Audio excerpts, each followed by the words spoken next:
Good evening, fellow Rotarians and friends. This is past District Governor Jess Cifra, and welcome to another episode of Rotary in Action. Tonight, we are going to see the highlights of this year's big event, the Presidential Conference on WASH, or Water, Sanitation, and Hygiene in Schools. We will get to know as well the clubs who did outstanding projects on water. So please join me again and see how, through God's help, Rotary continues being the gift to the world. Because we are happy people serving people.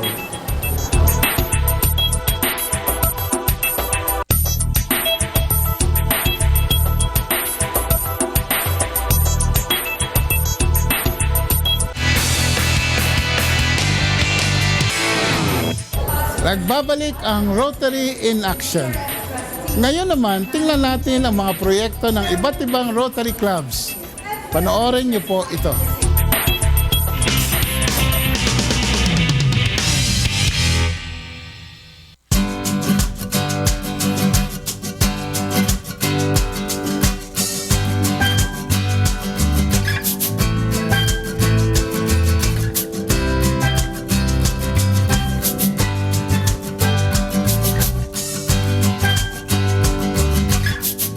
Kasabay ng joint medical mission ng Rotary Clubs ng Kamuning Central at Pagsanhan, ay matagumpay din nilang naisagawa ang kanilang literacy project para sa mga nursery students ng Barangay Sabang Daycare Center sa Magdalena, Laguna. Itong taon na to ay nagkaroon kami ng pilot project wherein meron kaming scholars na 36 kids, nursery kids. Ito ay paunang proyekto pa lang namin sa basic literacy.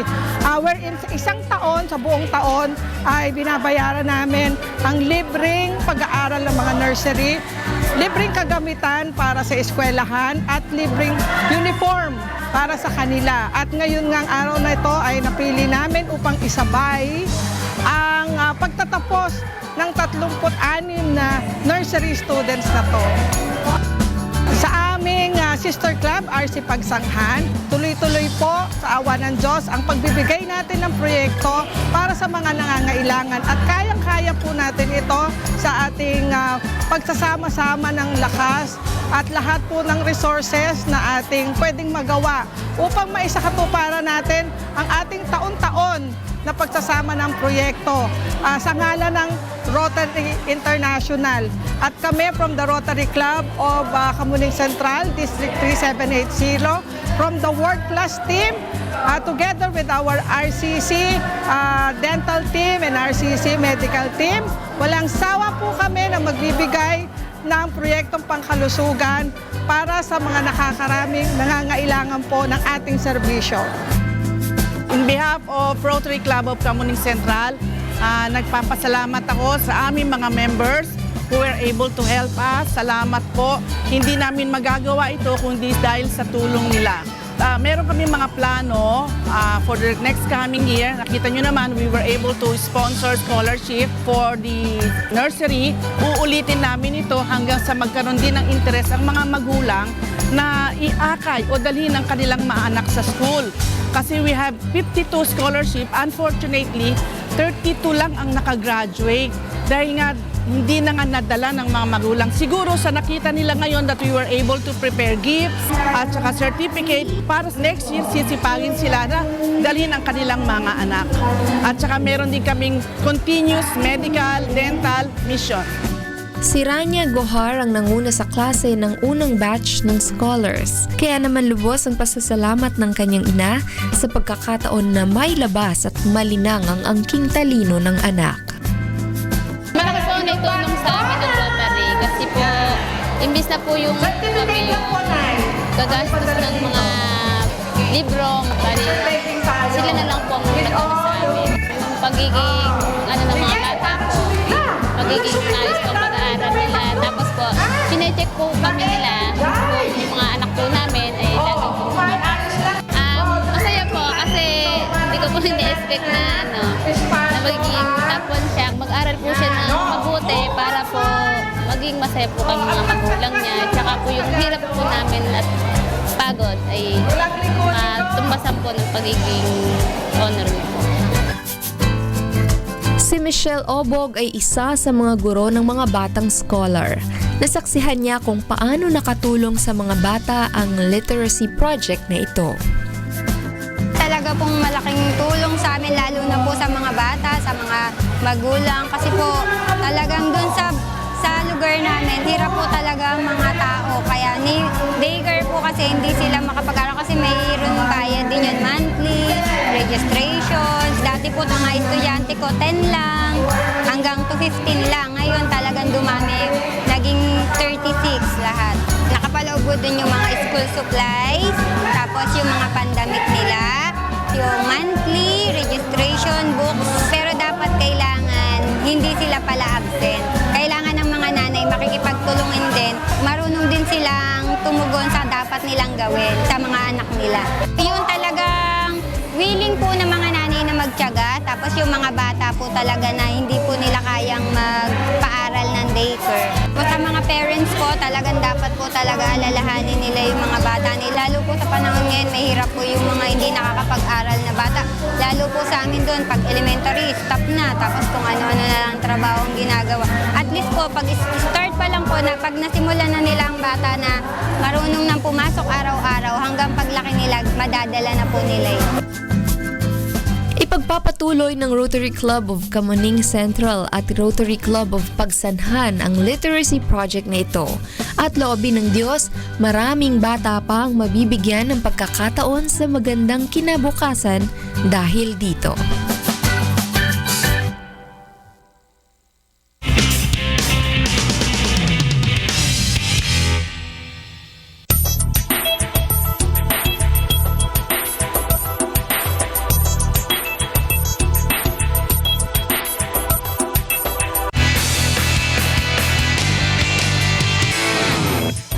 You're still watching Rotary in Action.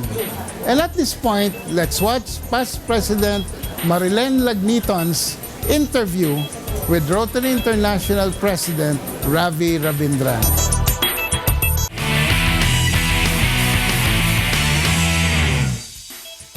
Good evening. Welcome back to Rotary in Action. We have a very special episode tonight, and special because we are at the 2016 Rotary International Presidential Conference on WASH. It's an acronym for Water, Sanitation, and Hygiene. Special also because we have the leadership of Rotary International with us. And we'll go straight away with the questions. I have President K.R. Ravi Ravindran, and we have the chair of the TRF Foundation Trustees, Mr. Ray Klingen-Smith. We also have the chairperson of this international conference, Governor Guillermo Tumangan. Good evening to you. Thank you. I'm going to shoot my first question for the President, Ravindran. Why did you choose the Philippines for this particular conference this year, President? Well, let's put it this way. WASH is something very fundamental. It is something which is easy to accomplish. It needs dedication, it needs commitment. Now my partner in this, Ray Klingen-Smith, who is in charge of the Rotary Foundation, which is the philanthropic arm of Rotary International, and I are working this together. Philippines is a good example of a country where Rotarians have managed to get through to the community and teach them the simple things of washing schools. You know, you don't believe that by merely teaching kids to wash their hands, you're already eliminating 50% of waterborne diseases. It's not just a matter of washing your hands after going to the toilet, it's also a behavioral change, because they go back and they start teaching their parents this. You won't believe, Rotarians themselves, because they're teaching kids, are now washing their hands more often. And there's already a change. I mean, all of us psychologically are doing what we're telling others to do. And we picked Philippines because I think Philippines is a good example of how Rotarians have managed to mobilize the the community in this particular aspect of community service. May I ask Director Guillier, what are some of the most awesome programs that you've done here in the Philippines? And I'm also going to ask President Ravi and Chairman Ray for some of the most awesome programs they've seen worldwide through their travels as leaders of Rotary. Here in the Philippines, we have just seen in the booth a lot of projects that we have. And that's the other reason why we came out with the competition among the clubs in Zone 6B, 7A, and 10B, asking all those clubs to submit their projects for evaluation. President Ravi, you mentioned at the top of this segment that WASH, water, is easy, one of the easier programs to get into the community and impact communities worldwide. What are some of the best ones that you've seen this year, this Rotary year, which is your presidency? Well, I've seen a commitment by the Indians at the request of their Prime Minister. One of his key projects is build more toilets, because he says that will transform this country.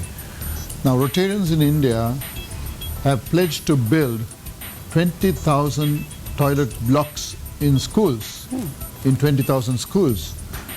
When I say 20,000 toilet blocks, that means 2 toilets for boys, 2 toilets for girls.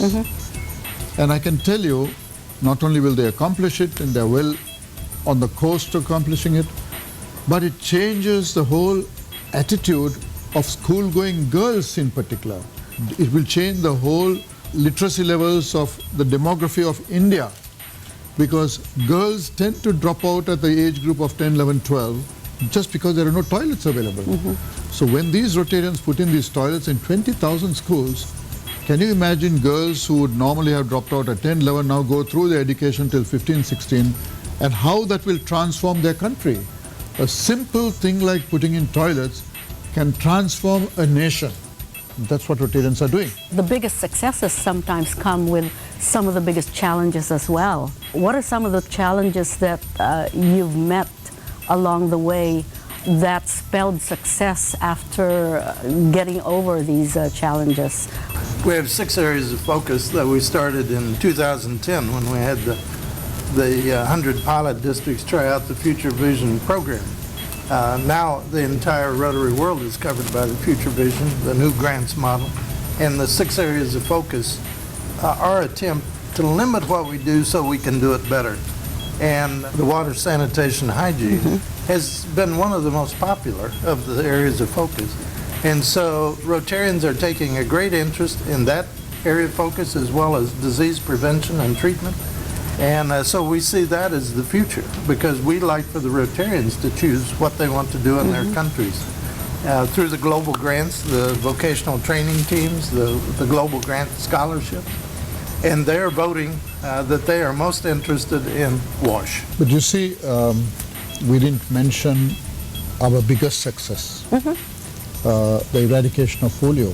We started 30 years ago with 350,000 cases a year. We are now at, well, last year we had 72 or 73, we are about 5 or 6 this year. And when I use the word cases, you must understand cases means a child. Right. It means not 350,000 cases, it's 350,000 children who are getting paralyzed.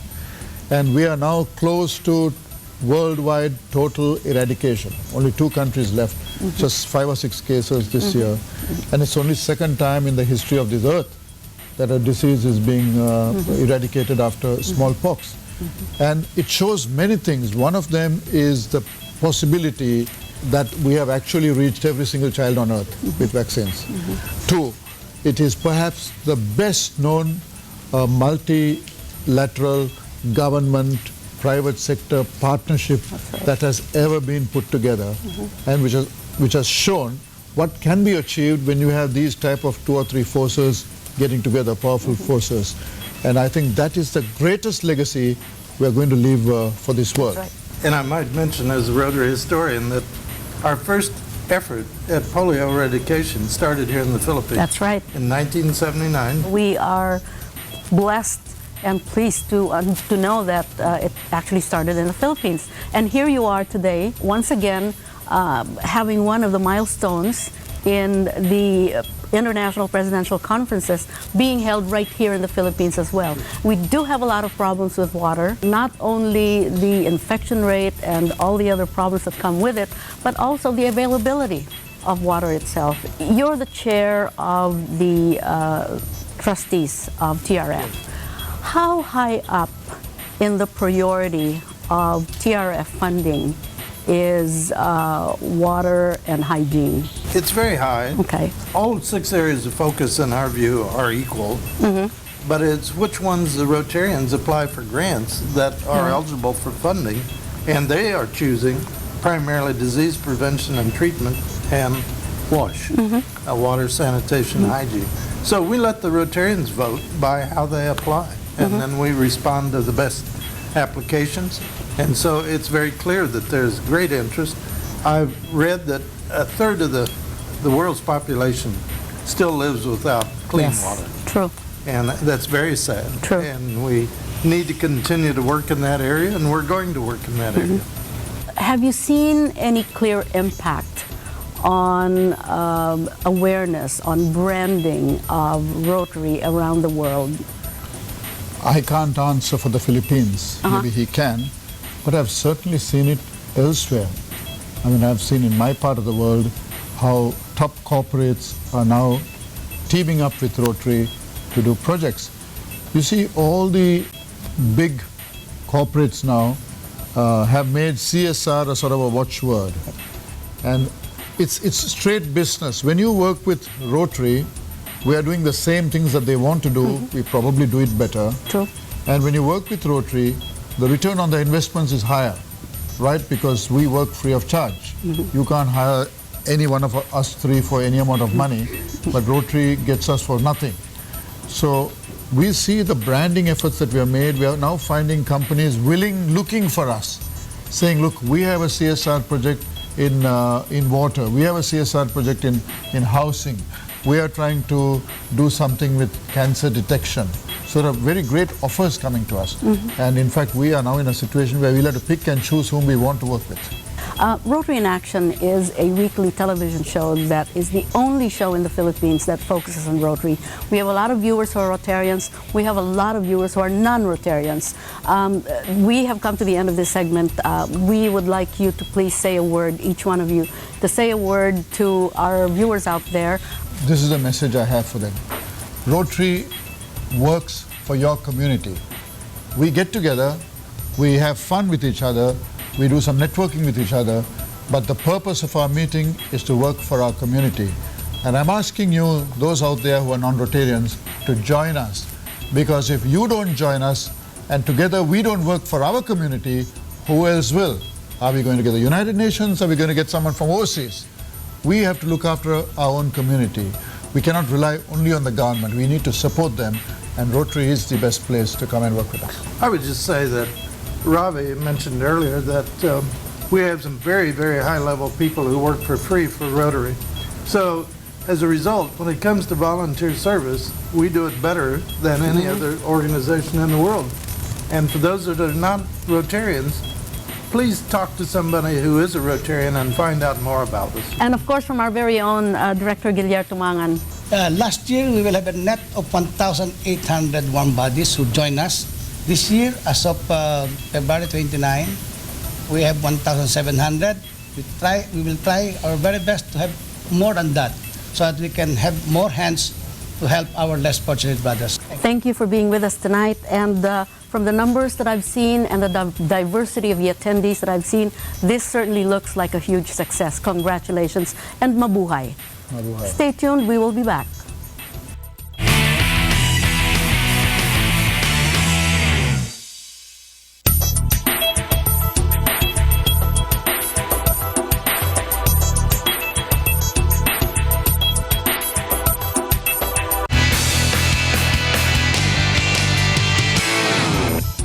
Welcome back to Rotary in Action.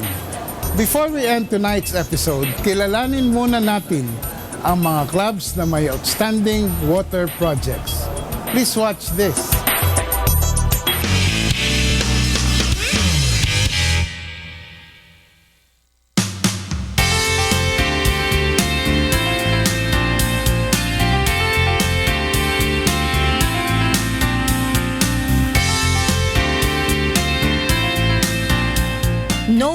can live without water.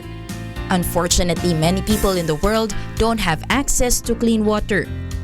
Many children die every year because of waterborne diseases. In the Philippines, 7,000 schools in the primary level have no steady water source, and more than 900,000 school toilets need to be reconstructed to meet the sanitary standard. These resulted in children getting sick in 2010, which affected their educational growth and productivity. Because of the increasing number of deaths related to water, Rotary formed an action group which composed of 1,800 Rotarians to lead the safe water and sanitation projects all over the world. During the 2016 Presidential Conference on Water Sanitation and Hygiene held in Pasay, Manila last March 18 to 19, 14 districts participated in this advocacy with their own projects. Rotary Club of Bali Denpasar District 3420 for Clean Water and Sanitation Project. Rotary Club of Kowloon East District 3450 for Rotary Water Purification System for schools in China. Rotary Club of May Kawayan Uptown District 3770 for Water Saves Life. Rotary Club of Mabalacat District 3790 for Biosand Filter. Rotary Club of Hiyas ng Maynila, District 3810 for Rotary Community Engagement Clean Water Supply in Lubang Island. Rotary Club of Intramuros District 3810 for Handog Posong Rotary. Rotary Club of Pasay West District 3810 for Sitio Calapi Water and Sanitation Project. Rotary Club of Rosario District 3820 for Water Saves Lives 2 installation of deep well jet pump. Rotary Club of Parañaque South District 3830 for wash in Agsilab Elementary Schools. Rotary Club of Pagadian District 3850 for wash challenge. Rotary Club of Pag-asa Davao District 3860 for installation of water filters, EcoSan toilets and washing station in 2015 in elementary and high schools in Marilog District of Davao City and properties adjacent to these schools. And Rotary Club of Waling-Waling Davao District 3860 for rainwater harvesting system to promote sanitation in 3 public schools in Davao City.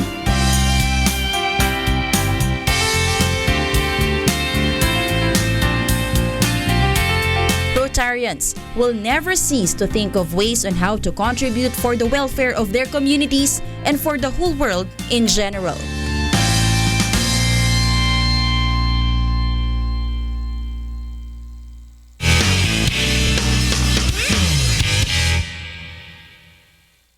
And that's all for tonight.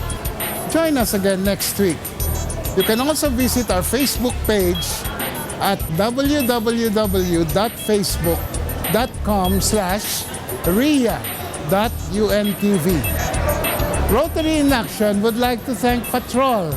Ayaw mo bang tumaba? Take Fatrol. Go with the power of 500. Live it. Take care of your liver with Live It. At sa OsteoGuard, tulong iwas osteoarthritis sa OsteoGuard. Gogalaw, wow!